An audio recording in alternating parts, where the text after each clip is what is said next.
Umar bin Khattab റളിയല്ലാഹു അൻഹുവിന്റെ കാലത്താണ് ഒരു മോഷണ കുറ്റവാളിയെ കൊണ്ടുവന്നു. ദൈന്യമായ മുഖത്തേക്ക് നോക്കി ഖലീഫ.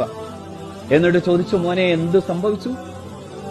അപ്പൊ പറഞ്ഞു, വിശന്നു വലഞ്ഞപ്പോ, സാമാന്യമായ മാന്യത പോലും നഷ്ടപ്പെട്ടു പോകുന്ന ഒരവസ്ഥയിലേക്ക് എത്തിയപ്പോ ഞാൻ എന്റെ ജീവൻ പിടിച്ചു നിർത്താൻ വേണ്ടിയിട്ടാണ് ആ മുതലാളിയുടെ തോട്ടത്തിൽ നിന്ന് ഞാൻ 2-3 ഈത്തപ്പഴം പറിച്ചെടുത്തു പോയത്. തെറ്റാണ്. പക്ഷേ ആ തെറ്റിന് ഇങ്ങനെ ഒരു സാഹചര്യമുണ്ടെന്ന് പറയുമ്പോ ആ സാഹചര്യത്തിന്റെ മുമ്പിൽ നിന്ന് വിതുമ്പിപ്പോയ ഉമർ ഫാറൂഖ് റളിയല്ലാഹു തആല ആ ഫാറൂഖാണ് ചോദിച്ചത്, ഇയാൾക്ക് കൊടുക്കേണ്ടിയിരുന്ന പോലെയുള്ള അവകാശം ഉണ്ടായിരുന്നു, എന്നിട്ടും അയാളെ നിങ്ങൾ മർദ്ദിച്ചു.